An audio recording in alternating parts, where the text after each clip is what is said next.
do believe we are gone live.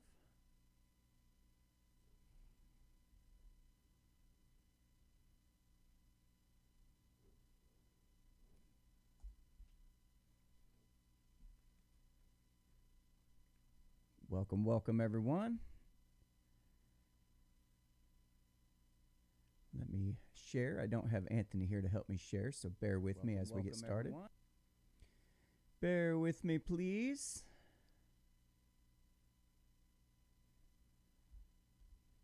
All right, here we go.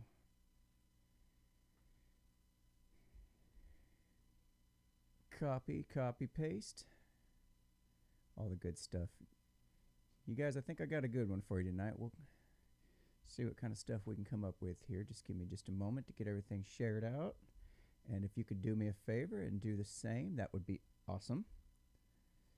All right, we got Twitter.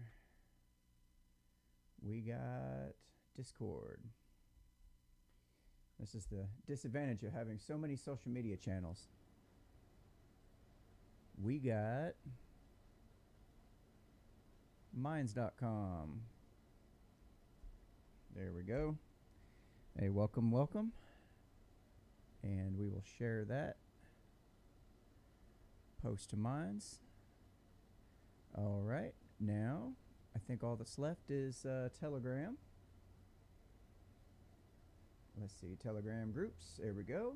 And if you want to follow us on any of these channels, you can find all of our links over, well, either down in the description on this video or over at our website at unframeofmind.com. Got one more to share here. All right, let's share that to the Facebook group. All right, so if you're watching on TikTok, I've got it set up on my phone, so if you want to watch the real thing, head over to unframeofmind.com and you can find the links there. But you get to see the green screen. Share. All right, and we need to share again to a page. Well, come on. Share to a group. There it is. Trying to find my way around here on the... All right, I do believe we've got it good to go. We are shared. So, I do believe there's a number of you who may or may not be having some limiting beliefs, making some thinking mistakes. So tonight, I'm going to cover 9 common thinking mistakes that you might be making and how you can avoid it. Tonight on the Unframe of Mind Show. You're listening to the Unframe of Mind Show, the place to have the most mind-stretching, unprotected, intellectual intercourse of your life. Your hosts battle the forces of evil by lobbing fiery balls of truth, reason, and evidence over safe room walls. And what is up, Scott? He says, dude. Hey, motherfucker, says Jason. What's up, man? Okay, it's just one motherfucker tonight. Just one. And we're hanging out. And I'm going to talk about a number of things. So, before we get started, you're watching the Unframe of Mind Show, where we have uncomfortable conversations without a condom. I'm your host, Daniel Wagner, and I will not be joined by Anthony this evening because, well, he had to work. All right, so, okay, Connie can't hear me. Oh, yeah, that's a shame. You should get some headphones and something. Or maybe, I don't know. You can always watch later. I don't mind. All right, so okay. Here lately, I see my mom's in the chats. If y'all would do me a favor and share, that would be awesome. So here lately,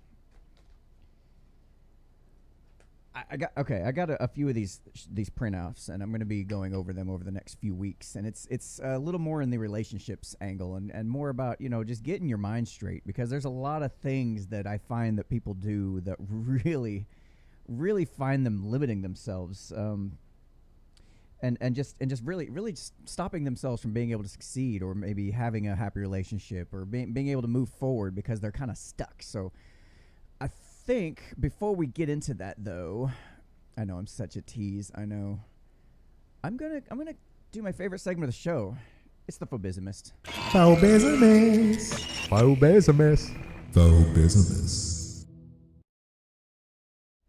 And tonight on The Phobismist, I'm going to be talking about a bidet. That's right, a bidet. Now, I don't know about you, but I find these bidets to be highly offensive. For those of you who haven't seen this particular segment of the show, a phobismist is somebody who is a professional outrage merchant. They're just offended by everything and anything all the time. And it's their job to teach you why you should be offended by all these things. So tonight I'm going to explain to you why a bidet is quite offensive. And then maybe you can help me out in the comments section and explain why you think a bidet is rather offensive. You see, one of the things that I first noticed about the bidet is that it's expressing a seriously large amount of toxic masculinity. And what I mean by that is, if you piss on it, it pisses on you back. I mean, what other relationship have you ever been in, other than a men's relationship, where you solve your disputes by pissing on each other? Now, I don't know about you ladies. I don't know if you've seen gentlemen when they're off the side, having a couple drinks after work, hanging out in the back of the bar. But sometimes when you get in a battle, the only way to solve it is to cross swords, so to speak. I remember a long time ago, me and my brother, we'd get angry and we'd just whip it out and just start sword fighting like a couple of musketeers. It's very toxic. I need you guys to understand this. And now I do understand it does say in this particular photo it has a sensor. Okay, don't mistake that with being sensitive. Okay, these things are not sensitive. These things will cut a line in your ass if you ain't careful. If you get too close to that jet of water, you're going to have a second crack. I'm just letting you know straight up. It's not a joke. This is not funny. I mean, look at this. This lady over here, she's being attacked right now. And she's trying her best to get it under control, but she just can't. She's just surprised that the piss is actually making it out of the toilet without hitting the seat. I would be shocked too. So Jason says, I'd be afraid that nozzle would penetrate my asshole. No thanks. See, that's the other thing. That's one of the areas in which I give the bidet an A+. It's not offensive in that it's down with the culture. You know what I'm saying? You might as well just paint a little rainbow on it, invite all the boys over, and just have a nice little sitting party. Just you and the boys. It's better than pissing on each other. That's all I'm saying. All right. And then look at this. This is ridiculous. Like, this thing can launch piss farther than I have ever even dreamed of pissing. I think the last time I was able to pee this far was I was like 5 in South Dakota, writing my name in the snow. Eloquently, I might add. So before you go purchasing one of these bidets, think about what kind of social consequences you will be partaking in. And back to our regularly scheduled program. I hope you all enjoyed that. Erica says, I don't like being wet after I go potty. It's like wet wipes for the booty hole. You know what? In all seriousness, my buddy Keith said he got one of these, and he went and paid the extra like $20 or $30 for the one that has the warm water setting. He said is the best thing he's ever done, and it saves him so much toilet paper. I don't know. I'm kind of thinking I may enjoy that. I mean, that if that's nice warm water being shooting at your booty, man, I don't know, man. Phobismist. And there I go hitting buttons. All right. Plus, the cold splash on the bottom of my nutsack is a total turnoff. Yes.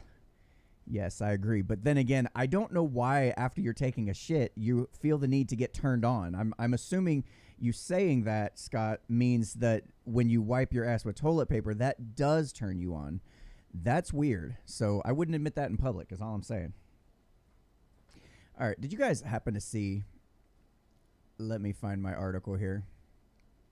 What I wouldn't do for a producer. That would be awesome. I don't know if you guys saw this or not. Charles Barkley, Shaquille O'Neal face backlash for saying defunding police is bad for black communities. This is another example of two black guys saying something that goes against the narrative, and now all of a sudden they're a couple of Uncle Toms, and they're not entitled to their own opinion. So this from Breitbart. TNT basketball commentators Charles Barkley and Shaquille O'Neal are facing the outrage of thousands on social media after the pair pointed out how defunding the police will harm the black community. Barkley went on a tear after the announcement of the charges of a single Louisville, Kentucky police officer in the wake of the shooting of Breonna Taylor. He says, "Who are black people supposed to call? Ghostbusters? When we have a crime in our neighborhood? We need to stop defunding we need to stop the defund or abolish the police crap," Barkley said during the Thursday broadcast. Yeah, okay. So Barkley added that a real solution is to root out and eliminate the bad cops. I would agree with that. That would be a fantastic solution. I would like to hear how that would actually work. How would you actually do it? But that would be the general direction you would want to go, I would think. Again, if you're watching on the TikTok stream right now, head on over to unframeofmind.com and you can see the actual broadcast and you can see what I'm actually looking at here. All right. Let's see here. Yeah, so I'm looking at this, and the number of tweets that came as on the wake of their talk about Brittany Daniel.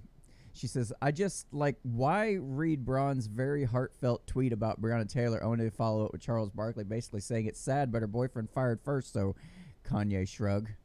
Okay. Yeah, okay, that's another thing that I really need to touch on tonight before I do forget about it. It's all of the misinformation around Breonna Taylor. Now, I don't know if anybody saw this on the Facebook group, but I have not been paying attention to this particular story. And by the way, kudos Shaq, kudos Charles for, actually standing up and calling everybody on their bullshit. I congratulate you on that. Fantastic. But we do need to have a little conversation about misinformation. And, I heard about Breonna Taylor just off, just in the periphery. I really wasn't paying that much attention to it, to be perfectly honest. I kept hearing the name, and I kept hearing how it was, justice needed to be served. Those cops need to go to jail. But beyond that, I've heard so many of these stories, I honestly didn't look into it. So when I heard about riots breaking out in Louisville, and this is from a fellow group member's neck of the woods, where she owns some businesses down in the area, and she's hugely concerned about the riots. I heard about it and asked questions about it, which is, I would think, what people would want to do. You'd want to ask questions first to find out what's going on. What are the facts here? What do we know so far? Why are two cops now shot in Louisville over this Breonna Taylor person? So I started looking it up, trying to figure it out, what actually happened. And it's interesting because of all the sources that I follow, you got two completely different scenarios that played out. One side says it was a no-knock raid. The other side says it was not. One side says that Breonna Taylor was in her bed. The other side says she was not. One side says the cops just burst in unannounced and started shooting. And the other side says that no, the other guy fired first. And it's like, guys, how do we figure out truth when this is the kind of shit that we're putting up with between both sides? And it became increasingly difficult. And I have a tendency to try to, again, as anybody does, when you're reading what other people are telling you what happened, like I'm asking, okay, what happened? Even within the people in my group, they're saying things that happened, and even they can't quite agree with the exact facts and details.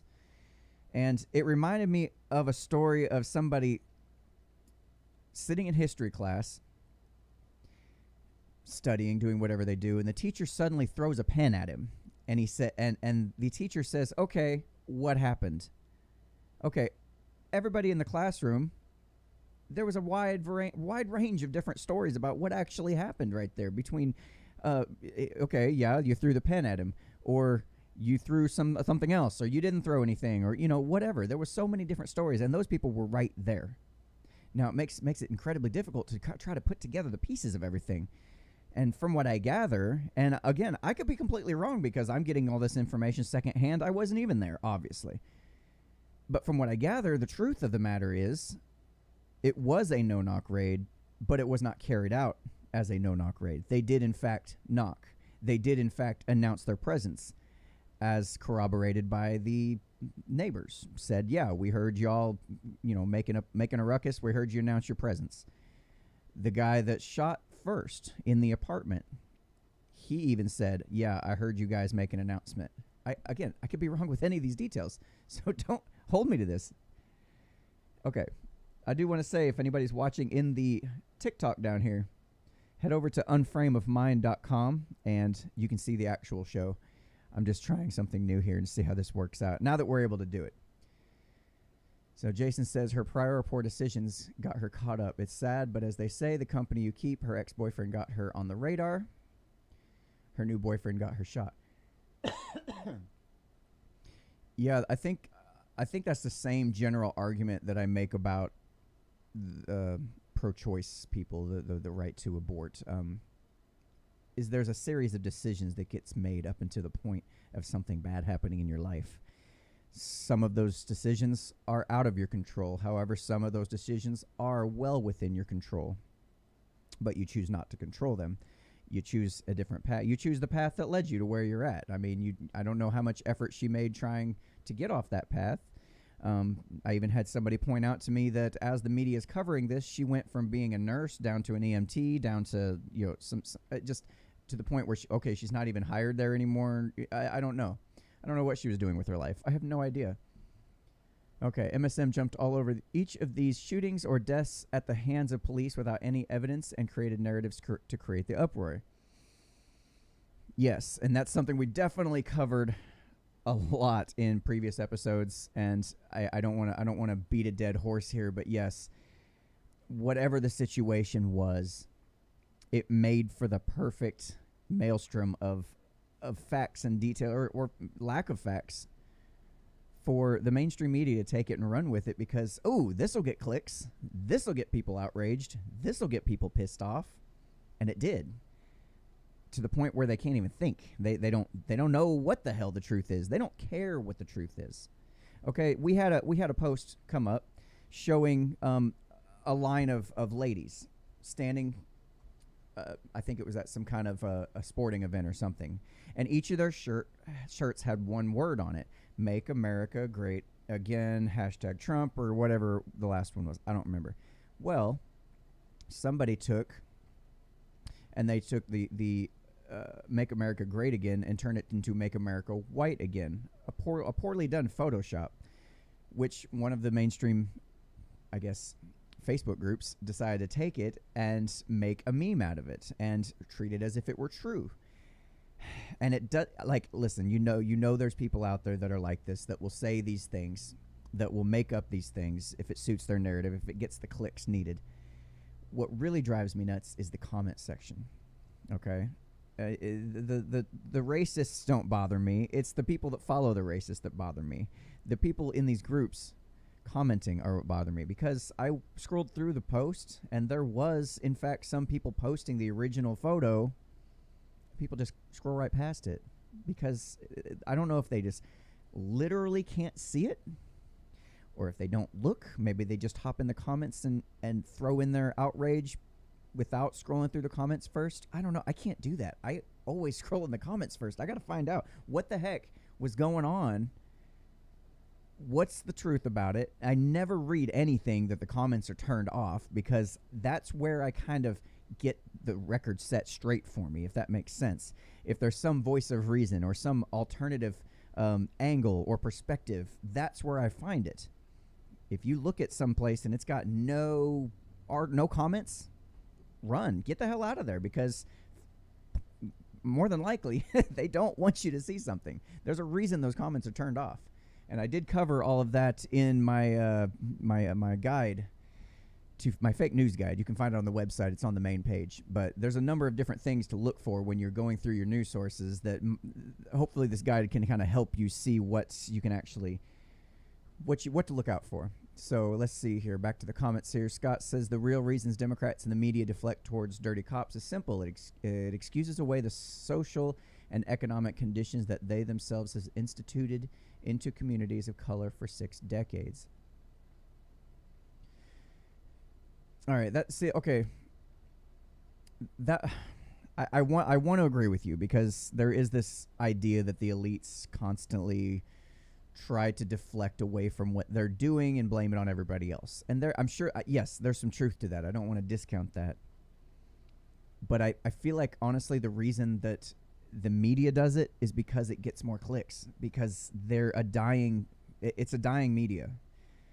Newspapers, the main news channels and whatnot, they're a dying media right now. And a lot of the mainstream attention is now going into more independent journalists. And you end up stuck where, if you just go in and do the job as the job is expected to be done, you're not going to make it. You can't survive off that.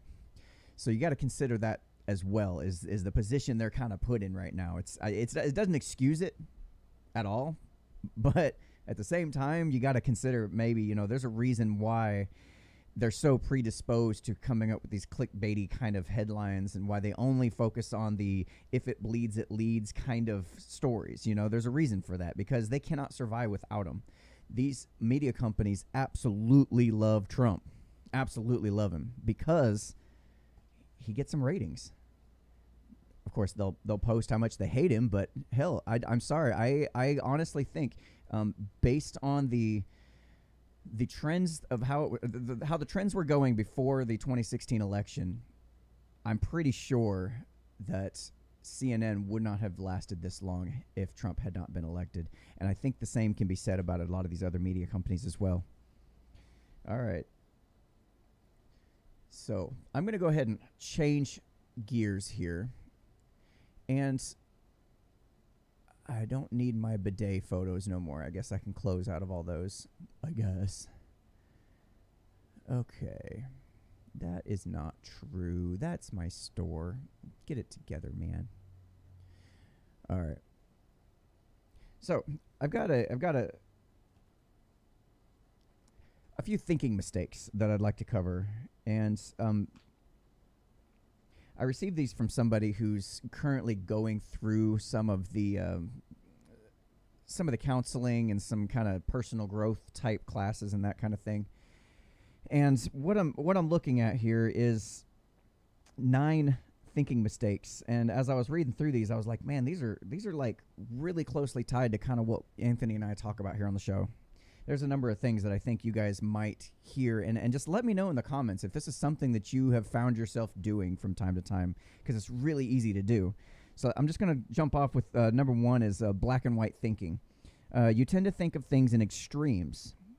Either you're perfect or you're a total failure. Example, a teenage girl on a diet eats a spoonful of ice cream and says to herself, I've blown my diet completely. She gets so distressed over one spoonful of ice cream that she ends up eating a whole quart. So yeah, there's this black and white thinking here, and we see this kind of turned and used against us. Let's see. Can you turn your mic gain up a tad? Am I that quiet? That's not good. I haven't adjusted nothing. All right, give me just a moment. I'm going to go make some slight adjustments here because I don't have anybody else here to help me. Oh.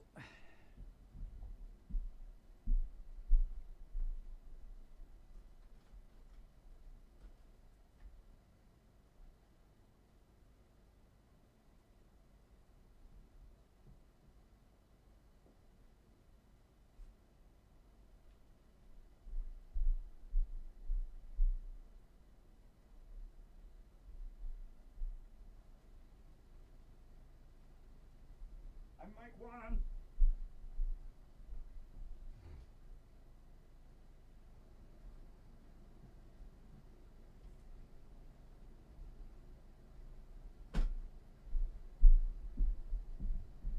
Whew, all right, the beauty of doing a live show.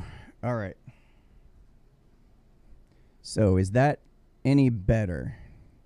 Can you all hear me a little better there? Because it's looking like visually my levels are good. So I don't know. Let me know in the comments section if it sounds any better. And welcome to the TikTok, guys. If you guys want to see the actual show, so this green screen isn't so ugly behind me, head on over to unframeofmind.com. and you should be able to find the live stream there. All right, so let me just start at the beginning there so we can make this a standalone clip if you guys don't mind. So number one thinking mistake is black and white thinking. You tend to think of things in extremes. Okay. Either you're perfect or you're a total failure. For example, a teenage girl on a diet eats a spoonful of ice cream and says to herself, I've blown my diet completely. She gets so distressed over one spoonful of ice cream that she ends up eating the whole quart. And let me see, have you guys, let me know if any of you guys have been, like found yourself doing this, where you kind of think, oh, well, fuck it, I've already screwed it up, might as well screw it up worse. Or, you know, you get accused of something and your mind just goes to, oh, well, I might as well just go ahead and do it now because, you know, if I've already been accused of it, I'm already getting punished for it. Why not? It's this kind of like self-defeating kind of loop that you get stuck in, and I don't know that you can. I don't know. It's really hard to get out if you don't learn to recognize it right off the bat. And I think I can't even remember the exact number, but I think we have in our brain centers we've got like a split second to catch those impulses and to turn them against, you know, turn them into positive thoughts, or to catch them before we end up kind of allowing ourselves to keep going down that path. I don't know if this is exactly the same thing, but I do remember driving home from work many nights where I had to stay awake. It is in the mornings. I'm trying to stay awake after work, and I think, oh, well, you know, I'll just stop off here at Sonic and I'll get a fry. I'll get some fries. That'll be okay. And then before I know it, like, I don't know what the hell gets into me, but all of a sudden I'm like, well, that burger looks really good. So I end up getting the burger. And then I'm like, well, I can't get a burger and fries and not get a combo. So then I justify getting the combo. And then I'm like, well, I don't really drink soda. I don't like the carbonations. So, you know, fuck it. Let's get a shake on top of it. And before long, it's like, if I don't catch myself doing it, I've got myself suddenly... I'm getting fat, and I'm like, holy crap! I'm eating multiple meals a day. I'm pissed off because of the job I'm at. I don't like it, so I'm just eating out of boredom, just sheer boredom. I'm tired and drained at the end of the night, so I'm eating on the way home out of just trying to stay. It's like you kind of get yourself heading down that path, and it's hard to stop. It really is. All right. I had a friend who fad diets, but then does this very thing. I'd like you to give me a little more detail on that, Renee. That's interesting. I have heard of that, where, you know, once you just jump out of your diet, you're like, you know, screw it. You know, the rest of the day is just blown. I might as well give up. That makes absolutely no sense. And if you saw your friend doing it, you'd be like, dude, what are you doing? This is making no sense. All right, let's head on into número dos, por favor. All right, the yes but thinking. Okay, so you tend to ignore the positives in your life and focus only on the negatives. For example, a friend tells you that you look nice in your new outfit, and you say to yourself, oh, yes, but he's just saying that to be nice. Yes, but he's nice to everybody. Kind of discounting yourself, kind of insulting yourself. In the meantime, have any of you caught yourself doing this, where you somebody tries to pay you a compliment, or something seems like it's going right, and then it's like, oh yeah, but you know, my luck, it's just, you know, it's all going to fail in a minute. I've said this many times. You know, it's like everything seems to be going good, and then you say these things like this, like, yeah, well, yeah, my luck, I'm going to end up, you know, my car is going to break down, or something's going to just stop me in my tracks, you know. And that kind of mentality kind of almost does stop you in your tracks. It's interesting how your body follows your thoughts, and your thoughts follow your body, and it kind of works together to. Let's see. Renee says she will drop like 30 pounds, have one off-track day, and spirals, gains back 40. Oh my God. Oh, that's got to be so depressing. So she's like self-sabotaging herself in a way. That's the worst, man. And the first thing I would ask, if I was on the outside looking in, is like, what is it that's going on here? Who is it that wants you to stay fat? Because there's a lot of people around you that have a vested interest in making sure that you do not succeed. Because then if you succeed, it highlights their failure. It makes them look like, oh my, wow, Nancy over there has lost 30 pounds. I'm still sitting here like a fat lump, and I've done gained another 15 pounds since she started this weight loss program. And they may not be doing it viciously or even intentionally, but they'll do little things. They'll say little things. They'll try to sabotage you in certain ways, invite you out for ice cream and a big pizza party or whatever, just to kind of avoid their own suffering, avoid their own need to actually get off their ass and do something. So that's the first thing I would ask in that situation. Who is it that's incentivized? Who's gaining by you also gaining weight? That's an interesting thing to look at. I hate that, man. Just be aware of that. The yes but thinking, man, it'll get you if you ain't careful. Let's go with this one. Oh my God. Okay. So just to be clear, I have not read this I have not read this at all. So I'm working my way through it right now as we go. At any rate, let's say number 3, mind reading. You act as if you are able to tell what other people are thinking without checking with them first. All right, we all know. Listen, any single one of us that's in our particular Unframed Minds group is only there because they are very well aware of people doing this shit exactly. Of people reading your mind, acting like they know what you're going to say or already know what your beliefs are going to be. And they'll sit there and they will act according to what they think you're thinking. I know it gets all kind of meta here. Just stick with me here, though. But I can't stand that. If I'm talking to you and you're somehow answering questions that I haven't answered yet, like you're the one with the problem. You are the one that's doing the mind reading right now. You're the one trying to... I don't know what you're doing, but it's not a productive way to communicate with people. It's really infuriating and really frustrating to encounter this kind of thing with people. All right. Looks like I got a couple people watching on the TikTok. I'm just letting everybody know, if you hop in on my TikTok, head on over to unframeofmind.com and you can see the real show. And I'll also answer comments there if I don't see them down here on the page. So I've actually had this situation come up many times in, let's say, relationships, where you're having an argument, you're having a disagreement, and the other person already pretends as though they know what you're thinking and they know what you're saying, and they're reacting to what they think you're thinking. And it's I don't know that it should be my responsibility, but it seems to always fall back on me that I have to slow everything down and say, hey, did I say that? Were those the words that came out of my mouth? Like, I don't know where you got this idea. I don't think that at all. That's not true.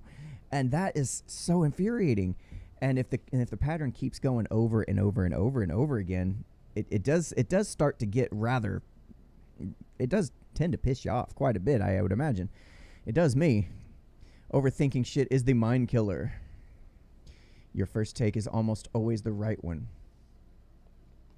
Now, I'm not really sure, Scott, how that fits in to what I'm discussing here. Now, that has something a little more to do with, like, say, when you first meet somebody. 9 times out of 10, if you trust your gut feeling, your initial reaction, the sense you get from them, you're probably going to be right. If you kind of get, in the first few seconds, you kind of get that they're a shithead, trust your gut. You're probably right. And I've found that it's much, much better when I trust myself on this. All right. Are women worse about this than men, the mind reading? That's a good question. I would like to know that myself. I personally, when I'm having conversations with other men, I don't get that as much as when I do with other women. Women tend to be much more intuitive, I think, and I think as a result of that, they think they know more than they actually do. And in some regards, maybe they do. I don't know. I don't know what the answer is to that. But in my experience, women are worse about it than men are. But then again, this is coming from my perspective as a man. It might be completely different. Mom says no.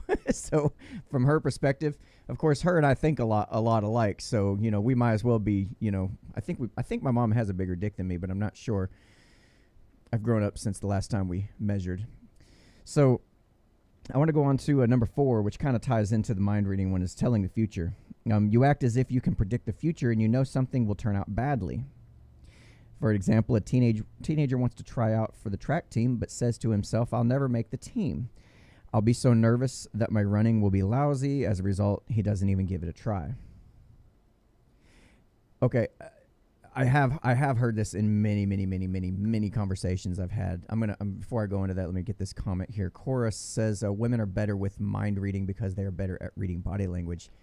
I don't know if that's true or not.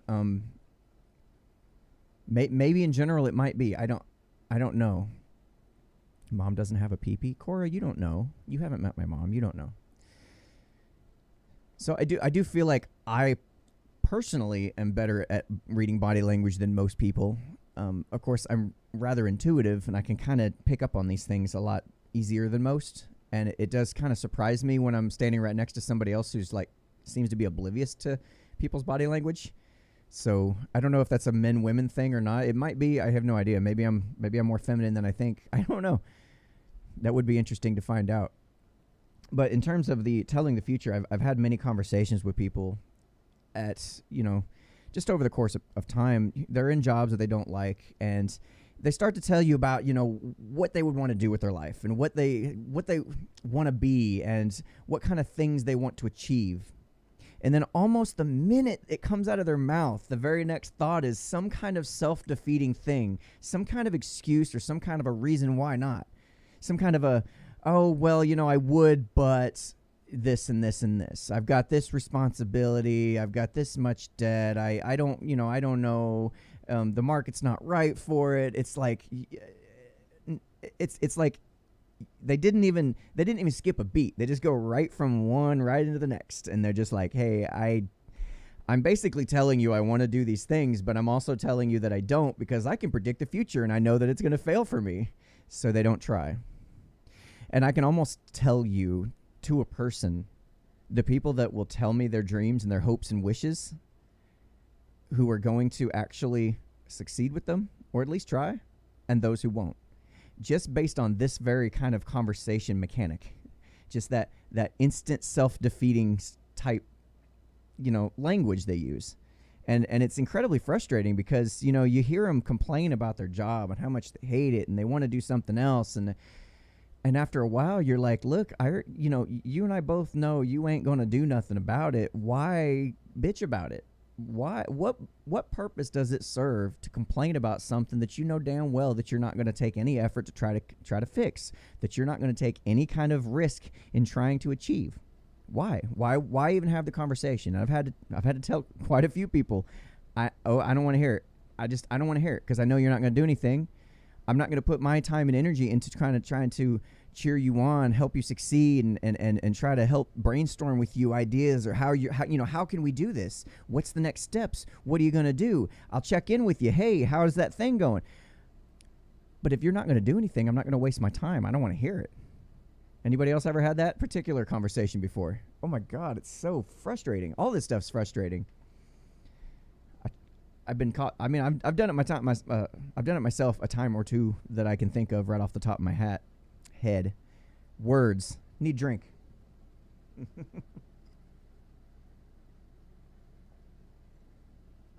All right, from Periscope, Bow and Arrow says women read into everything.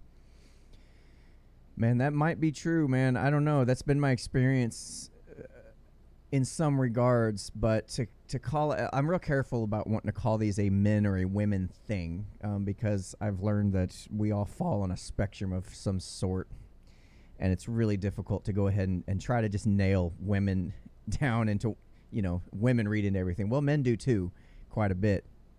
Matter of fact, I'm actually aware of a current relationship that is going to total shit right now because the husband happens to be a complete control freak and he's losing control. And now, because he's losing control, he's starting to act like a child. And as he's losing control, he's making these weird assumptions, saying all kinds of, just coming up with these stories that don't even logically make sense, but he doesn't recognize it because he's lost his mind. He's losing control. And it's really interesting to watch somebody who's in the midst of losing control when they're so used to having their way with everything. They're used to having everybody around them serve their needs, the narcissistic kind of personality. And I'm sure we've all encountered this. They start throwing up their hands. Oh, woe is me. Life's so terrible. Nobody likes me. Everybody hates me. And it's like, dude, you got to stop. You got to stop. And he's gotten to the point where he's starting to damage her things, go through her wallet and cut up her cards, threatening her with any kind of, just trying like crazy to grab a hold of any kind of control he possibly can. And it's kind of sad to watch, but also at the same time, it kind of really, really highlights the reasons why she's probably getting out of that relationship to begin with. Bow and Arrow from Periscope says women don't talk to brainstorm, they talk to vent and avoid thinking. Now, I would be curious. Bow and Arrow, do me a favor. Go over to my website and shoot me an email. I'd like to talk to you a little more about this because it seems like you've got these very rigid, hard lines, women this, men that, and I'm curious where that comes from because I don't know maybe that's been your experience that women just don't tend to think critically. I don't know. I'd like to know more. All right. Emotional reasoning. Number 5. Another thinking mistake some of you may or may not have made. All right. Hey, if y'all watching in the TikTok, as I've been saying throughout this episode, head on over to unframeofmind.com and you guys can watch the real episode so you can actually see the backgrounds and everything. And you can participate in the comments as well. Thanks for watching. So let's move on to number 5. Number 5, emotional reasoning. You decide how things, quote unquote, really are on the basis of how you feel. For example, you feel worried about giving a report in front of your English class and say to yourself, I feel nervous. Everyone will see my nervousness and something awful is going to happen during my report. I'm dealing with this right now with my own girls, actually, and I don't know what to do about it, and I'm open to any kind of suggestions. I'm noticing this total, complete shutdown if they have to interact with people like an employee at a store, to have to go ask them, hey, where is the item I'm looking for? Hey, I'm having trouble finding this. Can you help me? Or going to the dentist yesterday, and just saying, I sat in the truck and said, hey, go ahead and go on in. I got to make a phone call. Go ahead and check yourself in. Which, she's old enough, she can do that. And I've been to this place long enough. They know who we are. She could have checked in, but she was just like this crippling shutdown of all, like, wouldn't do it. Like total petrification. I don't know how to solve this, but I'm seeing this exact thing. And I think that has to do with some of this emotional reasoning. I don't know what's going through their mind, thinking something bad's going to happen, or, they're going to judge me, or I'm going to go in there and I'm going to say the wrong thing and I'm going to embarrass myself. And, I guess I can understand that, but I've also kind of grown past that. So it's hard for me to remember back when I used to do the same thing. I do remember it, but I don't think it was ever this bad, where it's just a complete total shutdown where you just will not do it. You won't budge. You won't go talk to the person. She would rather walk around the store aimlessly trying to find what she's looking for rather than just go talk to somebody and have it done in a couple seconds. It's incredibly frustrating for me because I don't know what to do. We're working on it, but just be aware that's another example of a thinking mistake that you might be doing and not even realizing it. I do know as I got older and got more comfortable with people and got more of, more in line with the realization that people don't tend to worry about other people as much as they're worrying about themselves. People tend to be more worried about, they're worried about them and embarrassing themselves, just like you're worried about you and embarrassing yourself. They're nervous too. And if I just assume that, it makes it so much easier. I don't have any trouble going up to people and talking. Jason says that will pass. My boys do the same. Pre-adolescent social awkwardness. Oh my God. Yeah, I don't know. Maybe you're right. I hope you're right. I think you will be right, because she's like a social butterfly. Otherwise, once she gets, she's like me. When I was younger, like people who knew me, if I told them I was shy, they would look at me like I was crazy. They didn't believe that for a second. You're shy? There's no way you're shy. There's no way. But lo and behold, when it came to meeting up new people, boy, I was nervous. I couldn't do it. But I didn't ever got shut down like that. Little Ragamuffin, thanks for joining in the YouTube channels there. She says it's normal. Every kid is different. Yeah, I hope you guys are right. I really do. I think it'll be nice to see her grow past this and maybe start to realize that everybody else is just as scared. Just assume everybody likes you until otherwise proven differently. I think that's helped me out a lot. And for the most part, everything's been pretty good. All right. So welcome to the chats, guys. Welcome to the chats. I appreciate it. Hey, if you guys do me a favor and make sure you share, like, subscribe, smash that subscribe button. Listen, once we hit 1,000 subscribers on YouTube, we will be able to monetize our channel if we want to, and we can do stuff like super chats and things like that, but not until I hit 1,000 subscribers, and we are about 140 away. We're working our butts off trying to get up there. Becky says, "Oh my God, I'm still shy. I was way worse when I was younger." Way worse when I was younger. See, now you're telling me that, and I'm going, man, I can't even imagine, because I know Becky, and there's no way. Again, I can't imagine you being shy at all. All right. I want to catch the last few of these before we finish, or before we run out of time here. Labeling number 6. Thinking mistake. You attach negative labels to yourself and call yourself names. Example, you miss an appointment with your doctor by accident. Instead of thinking, I made a mistake, you say to yourself, I'm so untrustworthy. I'm stupid. You idiot. What the hell is wrong with you? I don't know how many of you guys have done this in the past. You fuck up. Straight up. And the first thing you do in your mind is talk shit about yourself. You talk down to yourself. You talk to yourself in ways that you would never be caught dead talking to anybody else, literally ever. We're so much worse to ourselves than we are to anybody else. And that's got to stop. That's not a healthy way to move forward and accept your mistakes. You got to be able to accept the fuck up for what it is. Learn from it. Say, oh, it's cool, whatever, I messed up. People mess up. They do. But if you find yourself calling yourself names, man, again, I would ask, is it you calling yourself names, or is it a defense mechanism? Are you trying to head somebody else off before they call you an idiot? Has somebody else called you an idiot, and you just got that looped through your brain? It's just been in there in a rut over and over and over and over. And anytime you do something that looks like an idiot, well, you just go ahead and just make sure to cement that on in a little farther. Becky says, or fat. I'm still bad about it. Oh my God, Becky. How could you? You're so totally fat. Oh my God. I don't even know what to do with you anymore.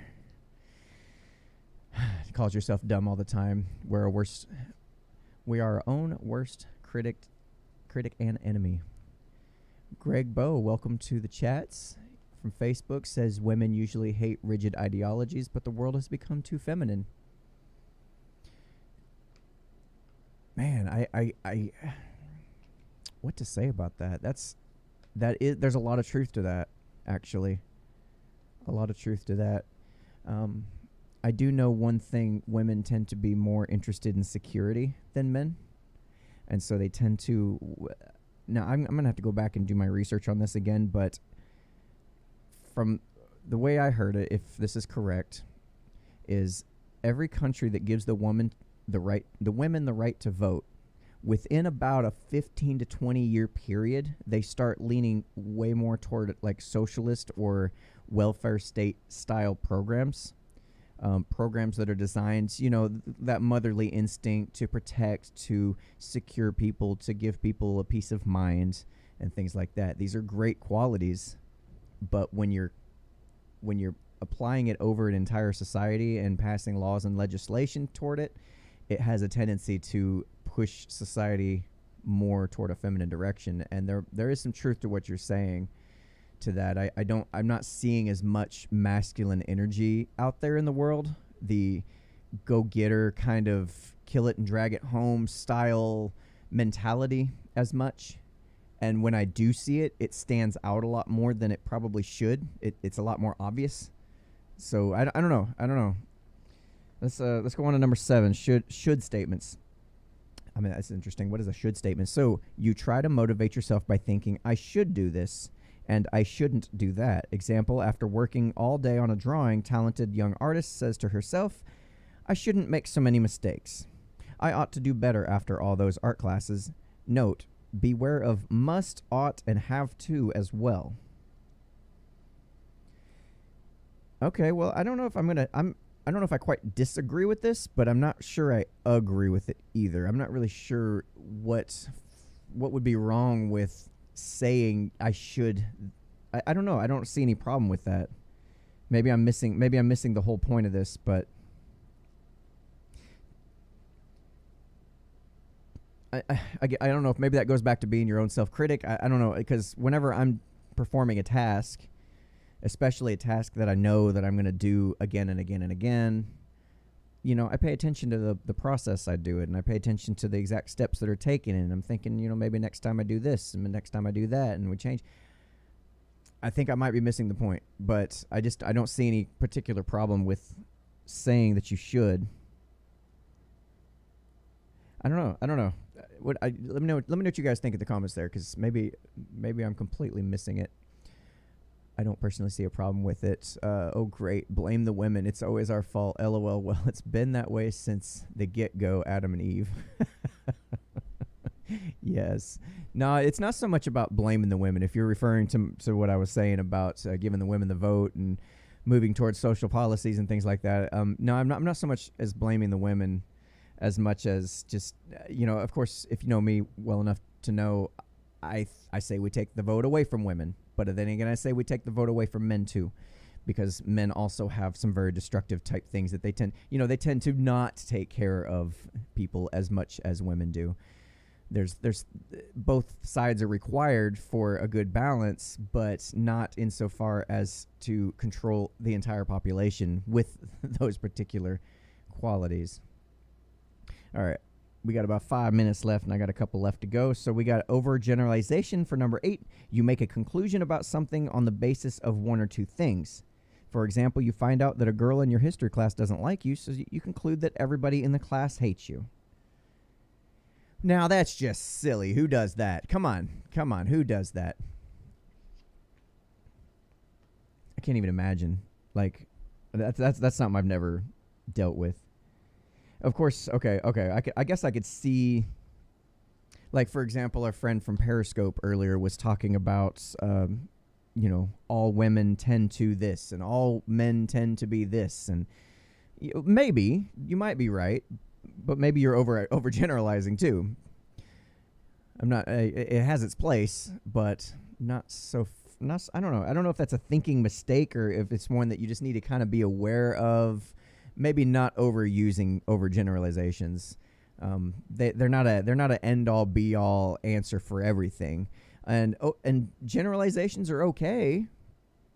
But we also have to remember the individuals. You treat everybody like an individual, but you can still talk about groups of people in general terms. There's a reason why certain stereotypes are stereotypes. You know, there's a reason why, and you know, that's fine. I don't see any particular problem with that, but just be careful not to treat individuals in a overgeneralized kind of way is what I would suggest with that particular one. All right, so Little Ragamuffin says, I think it's more focusing on the things that are done. The past is the past. You can't go back and change it. Wait, you can't change the past? That's a real thing? Shit. All right, the past is the past. You can't go back and change it. You can learn from it, but that's different than focusing on the negative past. Oh, you're talking about the should thing. I should have done this, or I should have, like, oh man, I should have, that kind of thing. Is that what I'm, maybe that's how I need to read it. I think that they could have done a little better job explaining that on this. Maybe the I should have done this makes more sense. Yeah, okay, I guess I could see that because I've done that with my own artwork. Oh, yeah, well, it's really good, but, I should have done this and I should have done that, Maybe, okay, I think that makes a little more sense. We'll go with that. Number 9, catastrophizing. Catastrophizing. Oh, my God. You exaggerate the likelihood that something bad will happen, or you exaggerate how bad it would be if it really did happen. For example, a teenager is nervous about a blind date he has scheduled this weekend and says to himself, chances are she'll hate me, which would be awful and horrible. I could never face our mutual friends again. Oh my God, everything is terrible. The world is falling apart. And we see lots of people doing this with the catastrophizing. We're seeing this a lot with the Trump derangement syndrome folks, for lack of a better term. If Trump wins, it will literally be the end of the world. If this particular policy's passed, we're all literally going to die. There's literally Nazis in all the bushes, and there's literally pedophiles hiding under the stairs in every household ever, ever, ever. We're all doing this to some level or another. Be aware of that. Good Lord. I do experience this with somebody close to me as well, who, you get this idea, like a health issue comes up, for example, and it's like she's the kind of person that would go to WebMD and scroll all the way to the bottom where it says this is like you're gonna die. If you read this any further, all of it's gonna be true, and no matter what, this is what's going on with you. Ignore the doctors. Don't bother talking to them. Don't listen to voices of reason. Catastrophe. Everything catastrophe. It's like, good Lord, man. Bill Ottman, welcome to the chat. It's on the YouTube, man. He says generally individuals generalize individually. That's fun. I'm gonna have to chew on that for a while. He said he shouldn't be here. No, you should not. Get out of here, sir. You go find somewhere else to be. You don't belong here.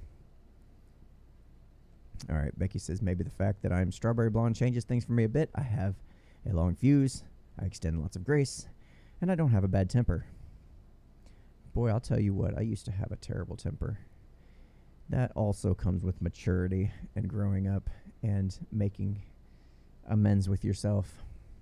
Learning how to control that shit. Oh my God. There was something else I was wanting to cover about how to identify your limiting beliefs. And A, I forgot about it, and B, I'm running out of time. So check this out. Maybe we'll hit that as one of the subjects tonight on our private group-only Zoom call.